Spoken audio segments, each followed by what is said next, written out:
فنادى في الظلمات أن لا إله إلا أنت سبحانك لا إله إلا أنت سبحانك إني كنت من الظالمين فاستجبنا له ونجيناه من الغم وكذلك ننجي المؤمنين۔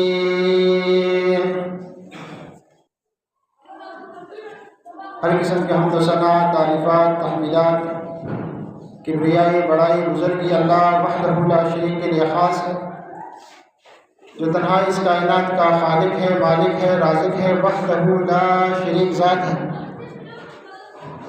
ہماری ہدایت اور رہنمائی کے لیے آسمان سے کتابیں نازل فرمائی ہیں اور اپنے پیارے بندوں کو رسول بنا کر بھیجا۔ درود و سلام ہو محسن انسانیت، ہادی عالم، امام اعظم، امام الانبیاء محمد الرسول اللہ صلی اللہ علیہ وآلہ وسلم پر۔ مختصر حمد و صلوات کے بعد سورۃ الانبیاء سے چند آیتیں میں نے آپ کے سامنے تلاوت کی ہے۔ ان آیات کی روشنی میں آج کے خطبے کا جو موضوع ہے وہ ہے زندگی کے مشکلات اور معاشی تنگ دستی کا حل۔ ذی وقار سامعین اکرام، جب ہم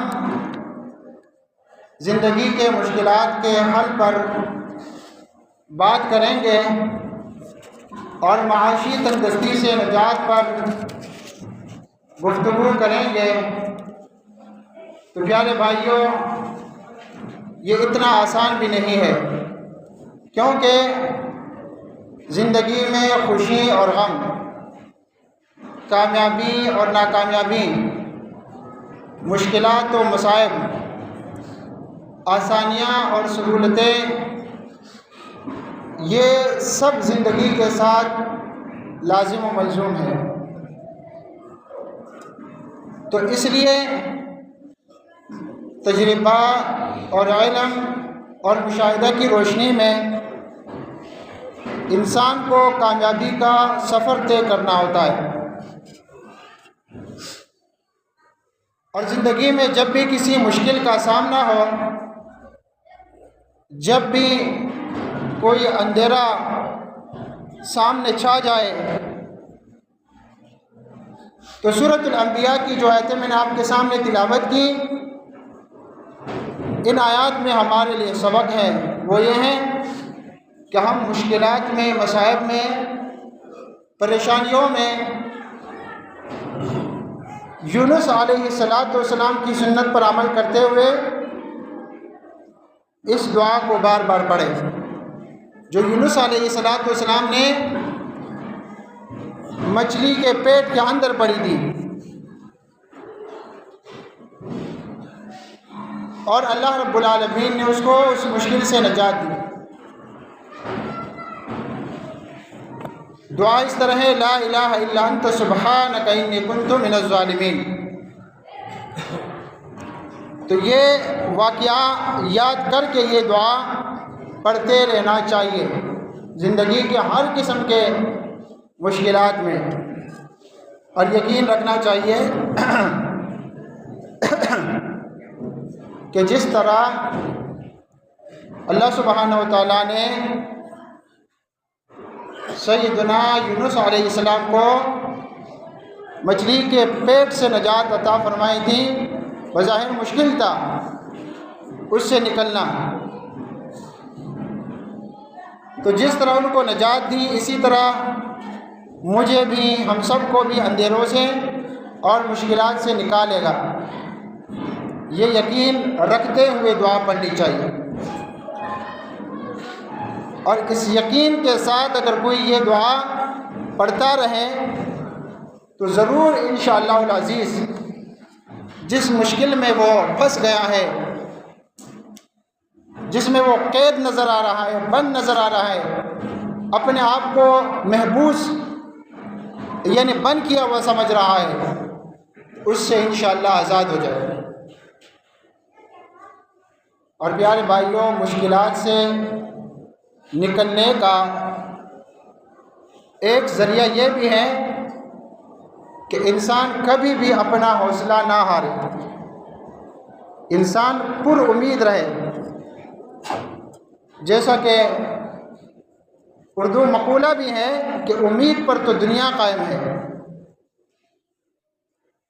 اور شاعر کہتا ہے اتنا بھی نا امید دل کم نظر نہ ہو، اتنا بھی نا امید دل کم نظر نہ ہو، ممکن نہیں کہ شام عالم کی سحر نہ ہو۔ قرآن مجید کے الفاظ میں الیس الصبح بقریب، الیس الصبح بقریب، کیا صبح کا وقت قریب نہیں؟ رات کا اندھیرا چاہے جتنا زیادہ ہے لیکن انشاءاللہ صبح قریب ہے۔ تو جس طرح رات کے اندھیروں کا خاتمہ صبح کے وقت ہو جاتا ہے، اسی طرح ہر اندھیرے کے لیے، ہر مشکل کے لیے، ہر کالی رات کے لیے ایک صبح مقرر ہے، ایک فجر مقرر ہے، اور اس طلوع فجر سے اندھیروں کا خاتمہ ہوگا، چاہے ظاہری اندھیرے ہوں، چاہے آپ کے دل کے اوپر اندھیرے ہوں۔ آپ کے دل و دماغ پر جو اندھیرے چھا گئے ہیں، تو ان اندھیروں کو دور کرنے کے لیے بھی اللہ سبحانہ و تعالی کے پاس قدرتیں ہیں، اور یہ اللہ کی حکمتیں ہیں۔ اس لیے امید رکھنا چاہیے، اور حسب توفیق انسان کو عمل کرتے رہنا چاہیے۔ میرے بھائیوں، میرے پاس، آپ کے پاس، ہر انسان کے پاس کیا ہے؟ عمل ہے، لیکن نتیجہ ہمارے پاس نہیں ہے، نتیجہ اللہ تعالیٰ کے اختیار میں ہے۔ ایک شخص کا سچا واقعہ ہے، نزع کی حالت میں تھا، کئی دنوں سے بیمار، بستر مرگ پر پڑا، دنیا سے رخصت ہونے کو تھا، اس کی آخری سانسیں چل رہی تھیں، اور اسی وقت بھی کہ وہ بستر مرگ پر ہے، اس کی آخری سانسیں چل رہی ہیں، اسے اپنے پیارے بیٹوں کی فکر ہے کہ میرے جانے کے بعد یہ کبھی گمراہ نہ ہو جائے۔ ابھی تو یہ نمازوں کے پابند ہیں، ابھی ان کے اخلاق ٹھیک ہے، ایسا نہ ہو کہ میں دنیا سے رخصت ہو جاؤں تو پھر یہ نمازیں بھی بھول جائے، اللہ کو بھول جائے، اور یہ غلط راستوں پر نکل پڑ جائے۔ دنیا تو فانی ہے، میں جا رہا ہوں، اور نیک اولاد تو صدقہ جاریہ ہے، اور میں نے اپنی زندگی میں ان کی اچھی تربیت کی ہے، ایسا نہ ہو کہ میرے بعد یہ راہ سے، راستے سے بھٹک جائے۔ اور یہ اس کی تربیتوں کا، اللہ کی مہربانیوں کا نتیجہ تھا کہ اس کی اولاد بھی نیک صالح تھی۔ وہ اپنے والد محترم جو بستر مرگ پر ہے، ہر وقت ان کے پاس رہتے، ان کی خدمت کرتے، کبھی دعائیں مانگتے، نمازیں پڑھتے، اللہ سے دعائیں مانگتے، اور اس کی خدمت میں مصروف رہتے، اور بہت زیادہ غم میں تھے۔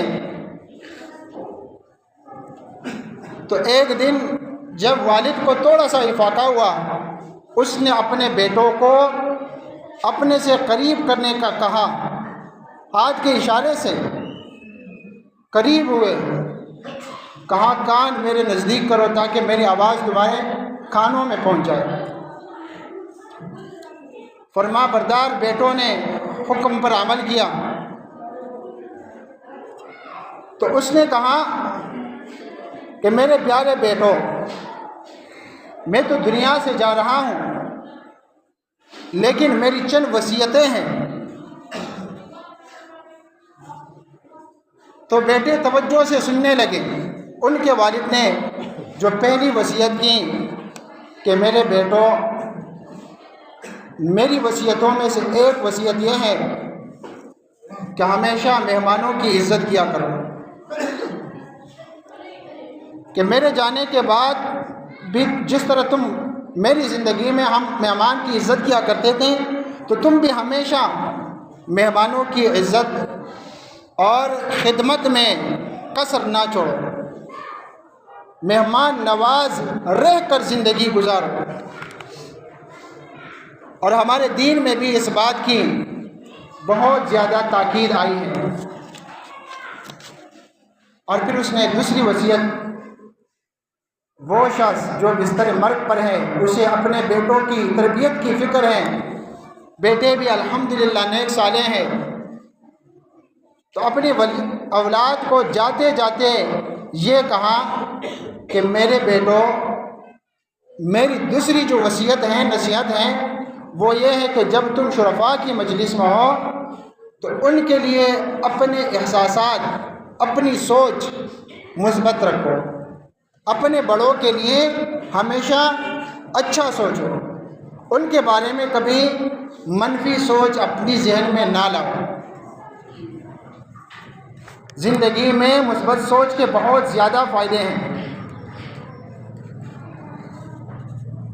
اور تم ہمیشہ منفی سوچ سے بچنا۔ منفی سوچ بہت زیادہ نقصان دہ ہے۔ ہر معاملے میں سوچ مثبت رکھو اور منفی سوچ سے بچو۔ تیسری وصیت اس نے یہ کی کہ میرے بیٹو، زندگی میں میری تیسری وصیت یہ ہے کہ تم کس چیز سے بچو۔ پہلے تو اس نے مہمان کی عزت کرنا یہ کہا، دوسری بات یہ کہا کہ سوچ مثبت رکھو، اور بالخصوص اپنے سے بڑوں کے لیے، شرفاء کے لیے، معززین کے لیے۔ اور تیسری نصیحت اس نے یہ کی کہ کبھی بھی زندگی کنجوس بن کر مت گزارو، بخیلی سے اپنے آپ کو بچاؤ۔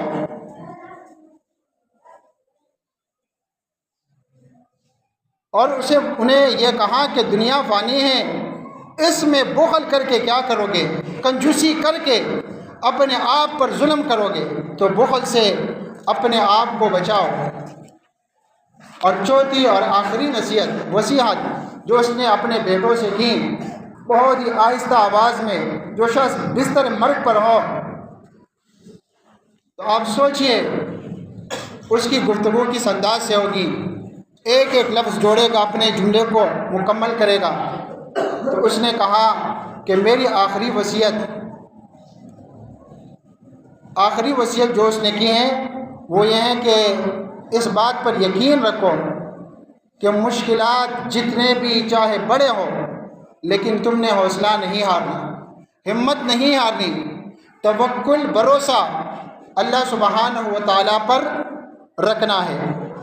مشکلات جتنے بھی بڑے ہو، یہ مشکل کشا سے بڑے نہیں، مشکل کشا کے لیے، ہمارے اللہ کے لیے، رب العالمین کے لیے کوئی مشکل نہیں۔ اس ذات پر، اللہ سبحانہ و تعالیٰ پر تمہارا ایمان ہوگا، یقین، بھروسہ، اعتماد ہوگا، صبر و استقامت کا دامن پکڑے رہو گے، تو انشاءاللہ ان مصائب اور مشکلات سے نکلنے کا اللہ سبحانہ و تعالیٰ ضرور تمہیں راستہ بنا دے گا۔ مشکل اس وقت بھی بہت مشکل بن جاتی ہے جب اسے حل کرنا ناممکن تصور کیا جائے۔ کوئی بھی مشکل ہو، کوئی بھی کام ہو، کوئی بھی سبق ہو، کوئی بھی سوال ہو، اگر آپ اس کو اپنے ذہن میں ناممکن تصور کرو تو وہ سبق یاد نہیں کر سکتے، اس سوال کا جواب کبھی تمہارے ذہن میں نہیں آئے گا، اور وہ کام تم کبھی نہیں کر سکتے۔ تو مشکل اس وقت بھی بڑی مشکل بن جاتی ہے جب اسے حل کرنا انسان ناممکن تصور کرے۔ میرے بھائیوں، اس نے مزید بھی چند باتیں اپنی اولاد سے کی کہ یہ دنیا عارضی ہے، یہ 2 دن کی زندگی ہے، یہ ایک دن آپ کے حق میں ہوتی ہیں اور ایک دن آپ کے خلاف۔ جس دن آپ کے حق میں ہو تو پھر تم کیا کرنا میرے پیارے بیٹو، اس دن تکبر سے بچنا۔ جس دن یا جن اوقات میں تمہارے کاروبار صحیح چل رہے ہو، پیسوں کی کوئی کمی نہ ہو، کوئی ٹینشن نہ ہو، جہاں گاڑی میں جانا چاہتے ہیں وہاں آپ کہتے ہیں میں نے جہاز میں جانا ہے، پیسوں کی کوئی کمی نہیں ہے، تو ایسے حالات میں پھر تم نے کبھی تکبر نہیں کرنا، تکبر سے بچنا۔ اور جس دن یہ زندگی آپ کے خلاف ہو جائے تو اس دن ناصبری سے بچنا، صبر سے کام لینا۔ اور انہوں نے بتایا کہ خوشی والا دن تمہیں خوشی دے گا، لیکن غم والا دن تمہیں تجربہ دے گا، تمہیں علم دے گا، اور تمہیں وہ دن سکھائے گا کہ ہمیں اللہ پر یقین رکھنا چاہیے اور ہمیں اللہ سے مدد مانگنی چاہیے، جس کا اللہ رب العالمین نے اپنے ایمان والے بندوں سے قرآن مجید میں باقاعدہ حکم دیا ہے، یا ایھا الذین آمنوا استعینوا، تمہیں مدد کی ضرورت ہو مدد مانگو، لیکن طریقہ فرمایا بالصبر والصلاۃ، نماز سے، صبر سے۔ ان اللہ مع الصابرین، یقیناً اللہ رب العالمین صبر کرنے والوں کے ساتھ۔ توکل، بھروسہ اللہ پر رکھنا ہے۔ ومن یتوکل علی اللہ فہو حسبہ، جو اللہ سبحانہ و تعالیٰ پر بھروسہ کرے گا اللہ سبحانہ و تعالیٰ اس کے لیے کافی ہیں۔ اللہ رب العالمین ہم سب کو سمجھنے اور عمل کرنے کی توفیق سے نوازیں، آمین۔ وآخر دعوانا ان الحمد للہ رب العالمین۔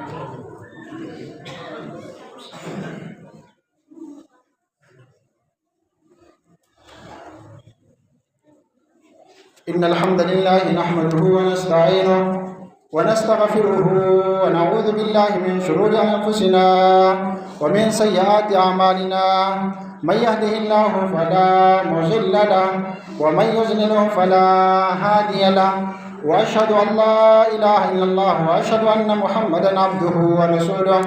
يا ايها الذين امنوا اتقوا الله حق تقاته ولا تموتن الا وانتم مسلمون۔ يا ايها الناس اتقوا ربكم الذي خلقكم من نفس واحده وخلق منها زوجها وبث منهما رجالا كثيرا ونساء، واتقوا الله الذي تساءلون به والأرحام إن الله كان عليكم رقيبا۔ يا أيها الذين آمنوا اتقوا الله وقولوا قولا سديدا يصلح لكم أعمالكم ويغفر لكم ذنوبكم ومن يطع الله ورسوله فقد فاز فوزا عظيما۔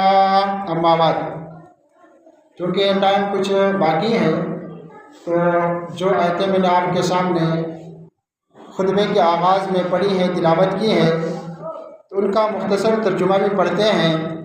اللہ سبحانہ و تعالیٰ فرماتا ہے وَذَنُّونِ إِذْ ذَهَبَ مُغَاضِبًا، اور مچھلی والے پیغمبر، کیا نام ہے ان کا؟ یونس علیہ السلام کو یاد کرو اور ان کو دیکھو جب وہ خفا ہو کر چل کھڑے ہوئے تھے۔ اذ ذہبا، جب وہ چلے گئے، مغاضباً، ناراض ہو کر۔ کن سے ناراض ہو کر؟ اپنی قوم سے۔ قوم کو سمجھایا لیکن قوم سمجھنے والی نہ تھی، تو قوم سے ناراض ہو کر چلے گئے۔ فَظَنَّ أَن لَّن نَّقْدِرَ عَلَيْهِ، اور یہ سمجھتے تھے کہ ہم ان کی کوئی پکڑ نہیں کریں گے اس بات پر۔ یہ سمجھ رہے تھے کہ میں نے ان کو دعوت و تبلیغ کا حق ادا کر دیا، اب مجھے ان لوگوں سے جانا چاہیے، یہ اپنے اعمال ٹھیک کرنے والے نہیں ہیں، یہ لوگ اپنی اصلاح کرنے والے نہیں ہیں۔ انسان کے لیے اللہ تعالیٰ نے اس زمین و آسمان کو پیدا فرمایا۔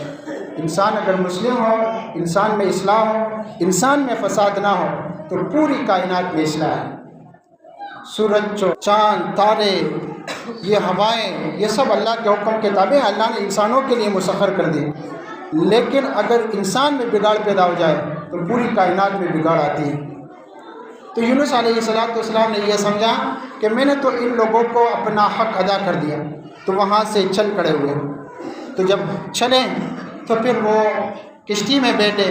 تفصیلی واقعہ ہے مچھلی کے پیٹ میں چلے گئے تو فرمایا فنادا فی الظلمات، پھر انہوں نے اندھیروں میں سے آواز لگائی۔